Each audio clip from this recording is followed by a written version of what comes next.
जाती हैं। घर पहुंचकर बिपाशा शिखा से कहती है, यार आज तो पहली बार मेरे घर आई है, बता क्या खाएगी? बाप रे, ये घर है या महल? सुख सुविधा का सारा सामान है यहाँ तो। अरे किन सपनों में खो गई, बता भी तो क्या खाएगी? कुछ भी चलेगा। चल आज मैं तुझे अपने हाथ से बनाकर कुछ खिलाती हूँ, लेकिन उसके लिए तुझे मेरी हेल्प करनी होगी। हाँ, तो मैंने कब मना किया है? चल फिर मेरे साथ किचन में। Subscribe to our channel, hit the bell icon, like, share, and comment on the video.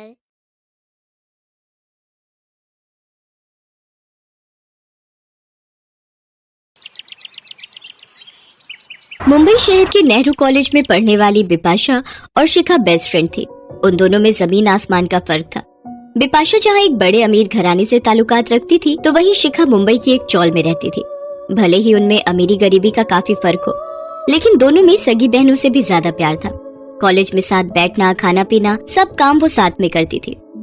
एक रोज कॉलेज खत्म होने के बाद दोनों अपने अपने घर जाने के लिए निकलती हैं। तब बहुत तेज बारिश होने लगती है।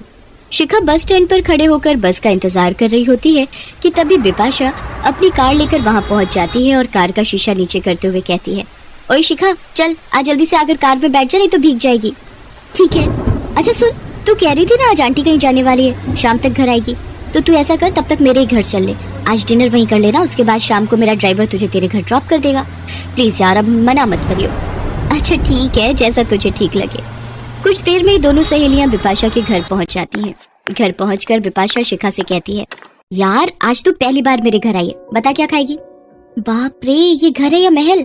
सुख सुविधा का सारा सामान है यहाँ तो। अरे किन सपनों में खो गई, बता भी तो क्या खाएगी? कुछ भी चलेगा। चल आज मैं तुझे अपने हाथ से बनाकर कुछ खिलाती हूँ, लेकिन उसके लिए तुझे मेरी हेल्प करनी होगी। हाँ, तो मैंने कब मना किया है? चल फिर मेरे साथ किचन में। बिपाशा शिखा को अपने किचन में ले जाती है। उसका किचन पूरी तरह मॉड्यूलर होता है, जिसमें एक से एक सुंदर क्रॉकरी का सेट, बर्तन धोने के लिए डिश वॉश मशीन, अलमारी जितना बड़ा फ्रिज, ओवन, टोस्टर होता है। शिखा उसके किचन को देखकर दंग रह जाती है और वो मन ही मन सोचती है, अरे वाह, यहाँ पर तो कितना कुछ है। आज तक जिन चीजों के बारे में सिर्फ सुना था, आज उन्हें अपनी आंखों से देख भी लिया। ओहो, अब तो फिर कहाँ से खो गई यार? कब से पूछ रही हूँ क्या खाएगी क्या खाएगी। जो तुझे बनाना आता है बना दे। मुझे तो मैगी ही बनानी आती है और उसके अलावा कुछ भी नहीं आता। एक काम करती हूँ, हम दोनों के लिए मैगी ही बना देती हूँ। वो ये कही रही होती है कि तभी बिपाशा की माँ रमोला बाजार से आ जाती है। बिपाशा लाडो, शिखा बेटी आज पहली बार हमारे घर में आई है और तू उसे सिर्फ मैगी बनाकर खिलाएगी। एक काम करो, तुम शिखा को अपने रूम में लेकर जाओ। बिरजू काका बाजार से सब्जी लेकर आ गए हैं, मैं अभी उन्हें बोलती हूँ तुम लोगों के लिए कुछ बढ़िया सा बनाने को। नमस्ते आंटी, आप मेरी फिक्र मत कीजिए, मैं कुछ भी खा लूंगी। नमस्ते बेटा, ऐसे कैसे कुछ भी खा लोगी? अरे आज पहली बार तुम हमारे घर आई हो, तो बिना डिनर किए तो तुम्हें जाने नहीं दूंगी। चलो अब तुम दोनों रूम में बैठकर बातें करो, मैं नौकरों से कहकर डिनर रेडी करवाती हूँ। कुछ देर बाद रमोला नौकर के हाथ उन दोनों के लिए स्नैक्स में पास्ता, जूस और कबाब भिजवाती है और फिर डिनर में शाही पनीर, फ्राई गोभी, बूंदी रायता, सलाद और मीठे में खीर और गुलाब जामुन परोसती है। इतना लाजवाब खाना शिखा ने आज तक नहीं खाया होता। वो भरपेट डिनर करती है और उसके बाद बिपाशा का ड्राइवर उसे उसके घर ड्रॉप कर देता है, जहाँ शिखा की माँ लता उसका इंतजार कर रही होती है।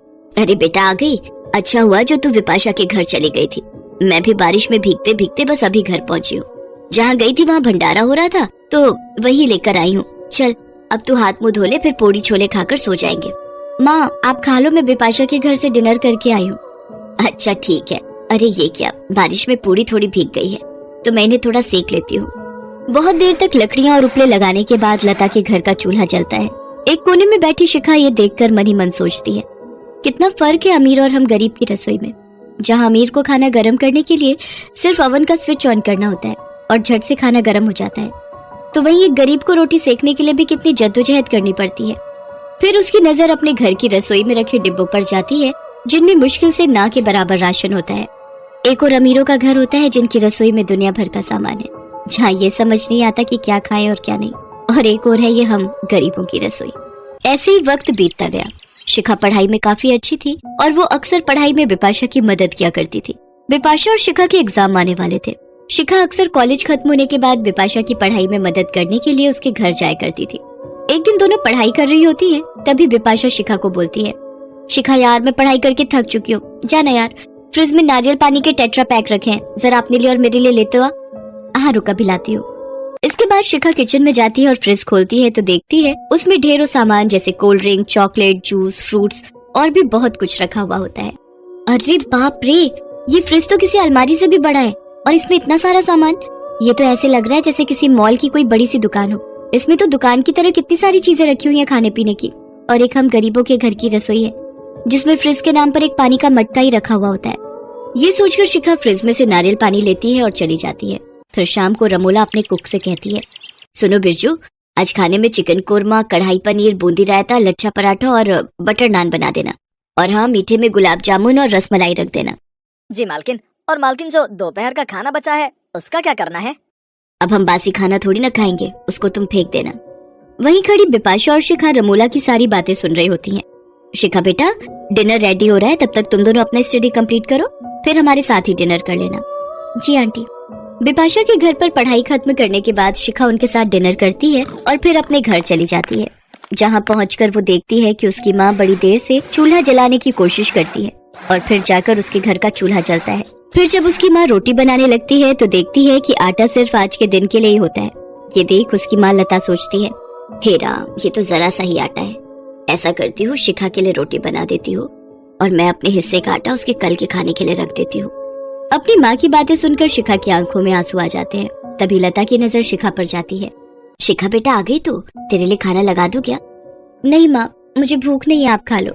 हाँ बेटा, बिपाशा के घर कुछ खाकर आ गई होगी तू, इसलिए तुझे भूख नहीं है। वैसे भी तुझे तरह तरह के लजीज खाने की आदत लग गई है, तो अब इस गरीब की रसोई का खाना कहाँ से पसंद आएगा? ऐसी कोई बात नहीं है माँ, आप देखना, एक दिन मैं आपको बहुत सारी खुशियाँ दूंगी। माँ, मैं इस अमीर और गरीब की रसोई का फर्क जरूर मिटा दूंगी। अरे क्या हो गया तुझे? कुछ नहीं माँ, बिपाशा के घर में एक वक्त में इतना खाना बनता है कि समझ नहीं आता कि क्या खाएं और क्या छोड़ें, और उसके घर पर तो बचा हुआ खाना इतना फेंका जाता है जितना हमारे यहाँ हफ्ता भर चल जाएगा। बेटा, ऊपर वाले ने सबके नसीब में एक जैसा सुख नहीं लिखा। अगले दिन शिखा अपने घर पर उदास बैठकर पढ़ाई कर रही होती है कि तभी वहाँ बिपाशा और रमोला आ जाती हैं।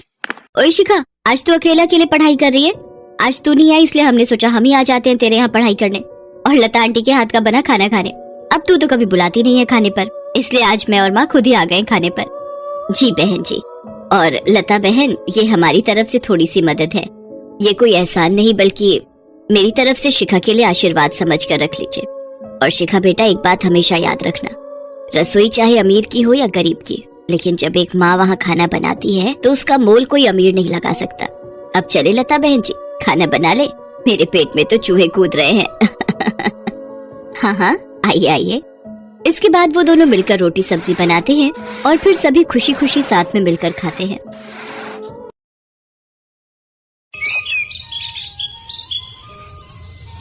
बेलापुर गांव में हरीश और रेनू अपनी बेटी सपना के साथ रहते थे। हरीश दिहाड़ी मजदूरी का काम करता था, जबकि रेनू लोगों के घरों में साफ सफाई और खाना बनाने का काम करती थी। बड़ी मिन्नतों के बाद उनको औलाद का सुख प्राप्त हुआ था, लेकिन अपनी गरीबी की मजबूरी और बेटी के सपने पूरे करने के लिए वो दोनों काम करते, जिस वजह से सपना को घर में अकेले ही रहना पड़ता था। सपना सारा दिन मिट्टी में खेलती रहती, जिस वजह से एक दिन उसको बुखार आ गया। रेनू जैसे ही काम पर जाने से पहले सपना को गले लगाने के लिए आगे बढ़ती है तो वो देखती है कि वो काफी गर्म है। रेनू उसके माथे पर हाथ लगाती है तो उसका माथा काफी गर्म होता है। हे भगवान, कितना तेज बुखार है मेरी गुड़िया को, अब मैं काम पर कैसे जाऊँ? आज तो मालकिन के घर मेहमान आ रहे हैं, अगर नहीं गई तो वो बहुत गुस्सा होंगी। फिर भी एक बार फोन करके छुट्टी मांग कर देखती हूँ। फिर वो अपनी मालकिन को फोन लगाती है। हेलो मालकिन, मैं रेनू बोल रही हूँ। दरअसल मेरी बिटिया सपना को बहुत तेज बुखार है, तो क्या आज मैं छुट्टी ले सकती हूँ? देखो रेनू, अगर तुम्हें परमानेंट छुट्टी चाहिए तो साफ साफ कहो। यूँ रोज रोज छुट्टी लेने के लिए नए नए बहाने मत बनाओ। अगर काम पर आना है तो अभी आओ, नहीं तो अपना हिसाब ले जाओ। तुम जैसी काम वाली और भी बहुत मिल जाएंगी। नहीं नहीं मालकिन, मैं अभी आती हूँ, आप मुझे काम से मत निकालो। रेनू सपना का पेट पालने की खातिर उसे दवाई देकर बुखार में तपता छोड़कर काम पर चली जाती है। काम पर पहुँचने के बाद मालकिन उससे पूछती है, क्या सचमुच तेरी बेटी को बुखार है या तेरा छुट्टी का मन था? मालकिन, कौन सी माँ छुट्टी लेने के लिए अपनी बच्ची की बीमारी का झूठा बहाना बनाएगी? सचमुच में मेरी लाडो को बहुत तेज बुखार है, आज आप मेरी जल्दी छुट्टी कर देना। नहीं नहीं, सुबह से मुझे मेरे बेटे रोहन की तबीयत भी कुछ ठीक नहीं लग रही है, तो मुझे उसका ध्यान रखना है। और आज घर में कुछ मेहमान भी आ रहे हैं, तो उनके खाने की तैयारी भी तुम्हें ही करनी है। मेरी भी मजबूरी समझिए मालकिन, मैं काम पर आ तो गई हूँ, पर मेरा मन, मेरा सारा ध्यान मेरी बच्ची की ओर ही है। बस बस, अब रोना बंद करो और साफ सफाई में लग जाओ। बेचारी रेनू आंखों में आंसू, मन में उदासी और चेहरे पर चिंता लिए काम में लग जाती है। और दूसरी तरफ मालकिन बेड पर बैठी अपने बेटे रोहन को अपनी गोद में लिटाकर टीवी देख रही होती है। ऐसे ही 20 साल बीत जाते हैं। सपना और रोहन दोनों ही बड़े हो गए। जब भी रेनू लोगों के घरों में काम करने जाती तो सपना को बहुत बुरा लगता, इसीलिए वो अपनी पढ़ाई के साथ साथ एक मॉल के शोरूम में सेल्स गर्ल की नौकरी करने लगी। एक दिन रोहन अपने दोस्तों के साथ मॉल में शॉपिंग करने आता है और वो रेनू को पहचान लेता है। शायद मैंने तुम्हें कहीं देखा है। अरे याद आया, तुम तो वही हमारी नौकरानी क्या नाम है उसका? हाँ याद आया, रेनू, उसकी बेटी हो ना? जी वो सर। अरे बस, अब इतना क्या नाटक कर रही है? अच्छा वैसे तेरी माँ है बहुत मेहनती, सारा काम बड़ी लगन और मेहनत से करती है। वैसे तू यहाँ कपड़े बेचने का काम करती है, चलो बढ़िया है। वैसे भी एक काम वाली के बच्चे इससे ज्यादा कर भी क्या सकते हैं। अच्छा लिसन, अगर तुम्हें कोई काम चाहिए हो तो बस बता देना। वैसे भी तुम्हारी माँ बूढ़ी हो चली है, तो उनके बाद हम तुम्हें काम पर रख लेंगे। रोहन अपने सभी दोस्तों के सामने उसका खूब मजाक उड़ाता है, लेकिन सपना खामोश रहती है।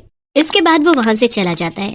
सपना दिन भर नौकरी करती और रात को जागकर पढ़ाई, और उधर रोहन सारा दिन मस्ती करता और रात को दोस्तों के साथ ड्रिंक और पार्टीज।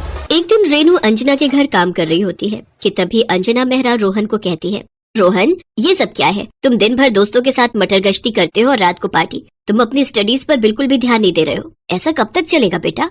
ओहो मम्मा प्लीज, अब आप फिर से ना लेक्चर देना शुरू मत कर देना। हम अमीर लोग हैं, अमीर, हमारे अपने शौक हैं। अगर हम अभी अपनी लाइफ एंजॉय नहीं करेंगे तो कब करेंगे? और स्टडीज और कमाने के लिए तो सारी उम्र पड़ी है ना, यही तो टाइम है हमारा एंजॉय करने का। और वैसे भी मुझे नौकरी शौकरी में कोई इंटरेस्ट नहीं है, मैं तो अपना बिजनेस करूंगा, बिजनेस।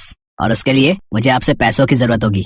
अरे इस रेनू की बेटी को देख, दिन रात पढ़ाई भी करती है और साथ में नौकरी करके अपना और अपने परिवार का पेट भी पाल रही है, और अपने माँ बाबा का भी कितना ध्यान रखती है। मम्मा प्लीज यार, मैं कोई काम वाली का बेटा नहीं हूँ, मुझे पैसों की जरूरत है, मुझे पैसे दो। रोहन लड़ झगड़ कर अपनी माँ से पैसे ले जाता है और दिन रात पार्टीज करता है। उधर सपना और भी कड़ी मेहनत करती है, और नतीजा ये हुआ कि वो खुद का एक एप्लीकेशन सॉफ्टवेयर डेवलप करती है जो बाद में एक डिजिटल कंपनी में बदल जाता है। सपना ने लोन लेकर खुद की डिजिटल कंपनी स्टार्ट कर दी, और 2 साल के अंदर ही सारा लोन चुकता करने के बाद अपना एक बड़ा सा बंगला, कार और घर में काम करने के लिए नौकर रख लिए। अब तो रेनू और उसके बाबा बस आराम ही करते। वहीं दूसरी तरफ रोहन अपने बिजनेस में खूब पैसे लगाता है, लेकिन काम पर बिल्कुल भी ध्यान न देकर पार्टीज में बिजी रहता है, जिसका नतीजा ये होता है कि उसकी कंपनी घाटे में जाने लगती है, और उसको बचाने के लिए वो अपनी माँ से और पैसे मांगता है। माँ मुझे और पैसों की जरूरत है। रोहन मैं तुझे पहले ही 60 लाख रुपए दे चुकी हूँ। जानता हूँ माँ, लेकिन कंपनी लॉस में जा रही है और उसे पटरी में लाने के लिए हमें और पैसा लगाना होगा। लेकिन मेरे पास अब पैसे नहीं है तुम्हें देने के लिए। माँ मैं इस घर के बेस पर बैंक से लोन ले लेता हूँ। अंजना भी रोहन की बातों में आ जाती है और अपने घर को गिरवी रख देती है और बैंक से मिले पैसे रोहन को दे देती है। फिर अंजना को पता चलता है कि रोहन सारा पैसा सट्टे में लगा रहा होता है और वो सारा पैसा हार जाता है। एक दिन रेनू अपनी बेटी के साथ मालकिन के घर आती है, तभी अंजना और रोहन आपस में बात कर रहे होते हैं।